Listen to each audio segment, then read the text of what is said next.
Sharon Angle, as I mentioned before, this challenger to the Senate Democrat Harry Reid, has got a good chance of beating him, which is why the established media is out in force saying that she's a right-wing extremist just because she supports people upholding their oath to the Constitution and wants to get the deadly neurotoxin sodium fluoride out of the water.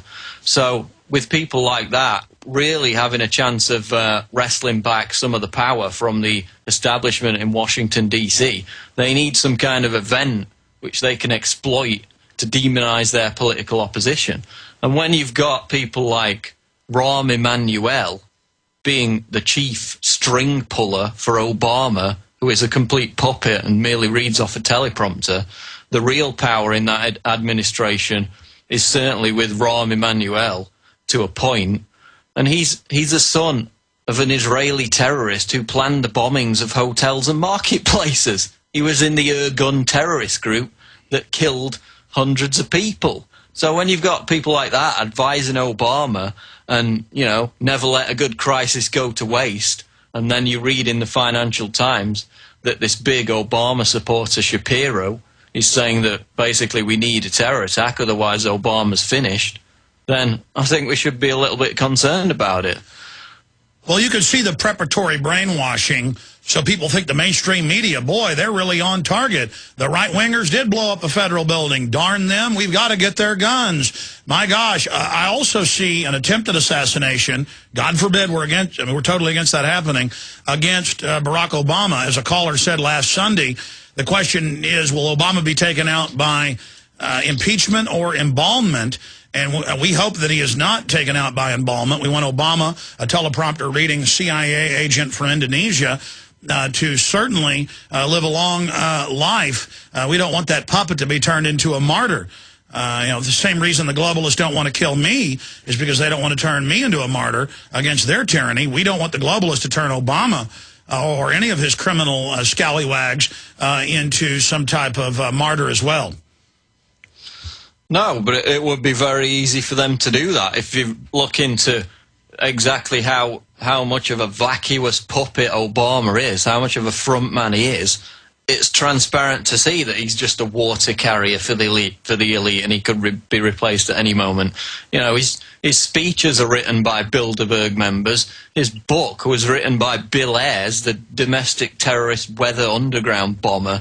You know, everything he does is coordinated by somebody else standing behind the scenes. So, I mean, they could easily run a false flag against Obama. Well, it was declassified last year that Patty Hearst, you know, going in with machine guns provocatively and shooting it on 18mm film, that was all directed by the FBI and was staged. That's now been declassified.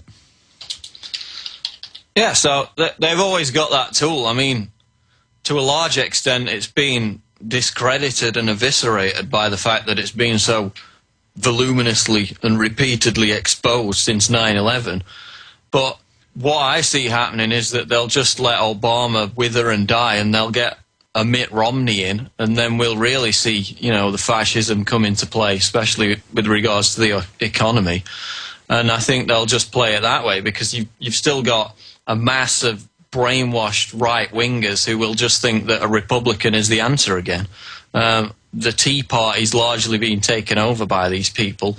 There are candidates that really, on most of the issues, would come down on our side, on the constitutionalist libertarian side, people like Rand Paul and, as I mentioned before, Sharon Angle. But there's still this huge mass of people that will gleefully go to the polls in you know, 2012 and just put Mitt Romney in, and we'll just get, you know, George W. Bush 2 again. So, I mean, that's the avenue I see them going down. But if it really gets out of hand with this economic collapse, then who knows what's going to happen. Good points, Paul. Let's look at a few other staged crises that they can pull off. I mean, I've got a few that I want to list here, but what are some of the other crises you see them using? Well, obviously, you've got the cybersecurity agenda. Lieberman, Joe Lieberman, the sponsor of this bill, which would give Obama the power to flick a virtual kill switch to shut down the internet for at least 4 months before he had to get congressional approval. He openly unveiled the cybersecurity agenda for what it was last month in an interview with CNN's Candy Crowley, when he said, quote, "Right now, China, the government, can disconnect parts of its internet in case of war, and we need to have that here too." So he's openly saying that cybersecurity is part of a move towards the Chinese-style censorship and policing of the internet. Now, as I wrote in my article today, China's internet system has nothing whatsoever to do with, quote, war or security. It's all centered around keeping people politically oppressed and stopping them from communicating with each other and organizing politically to get active. And it's about censoring government atrocities and government cover-ups and government abuse. So Lieberman has openly said that that's what cybersecurity represents. Well, we've got all these White House officials saying they want to censor it. We've got the FCC saying they want to control the internet. We've got them saying they want to put a tax on alternative media. That's an official proposal by the Federal Trade Commission and the FCC to tax alternative media to, quote, fund a government megaphone on TV and establishment newspapers. I mean, this is a violation of the First Amendment. It's the government involved in the, quote, free market. But briefly going back to China, look at this AP article. Beijing starts gating, locking migrant villages. And they write the article like it's a positive thing. The government calls it sealed management. China's capital has started gating and locking some of its lower-income neighborhoods overnight, with police or security checking identification papers around the clock, and a throwback to the old style of control. They already do that in New York, where they search everybody out at night. It's Beijing's latest effort to reduce rising crime, often blamed on millions of rural Chinese migrating to the cities for New York. For work. I'm thinking of New York being a police state.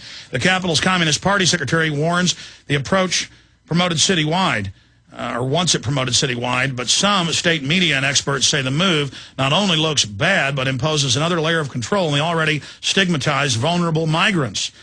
And so far, the gates have sealed off 16 villages in the sprawling southern suburbs where migrants are attached to cheaper rents, and some villages outnumber permanent residents 10 to 1. Yeah, well, it's not surprising that the Associated Press would report that with pleasure, because, as we said before, the Chinese system is the goal.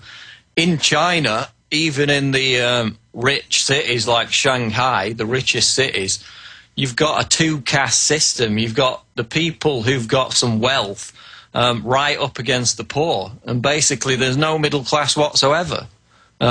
The poor can live right next to the rich. You know, they basically live on the street as it is in places like Shanghai. Well, it's admitted that CPS doesn't take the children of millions of workers that chain their children all day to telephone poles or to light poles. And there's no environmental standards. They're having to put nets all over the factories for people jumping off, committing suicide. Meanwhile, this is what we're competing with. When we buy these goods, we are basically lowering ourselves to their level instead of demanding more tariffs, so China has to raise its quality of life. It's actually a race to the bottom. Globalism, when Obama at the G20 in Toronto a few weeks ago talked about no nation can be greater than the other, he means all nations must be lowered, not raise the poor nations. Globalism is feudalism. Yeah, that's the whole point of the green economy.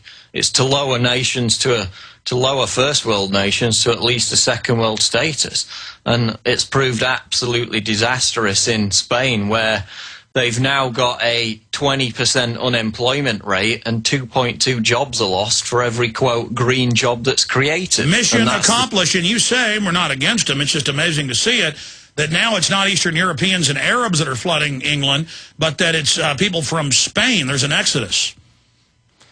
Yeah, every time I, travel across the UK, I see tons and tons of Spanish people, which I never saw in the past. And they're not tourists because, they've got baby strollers and they're going home on the train.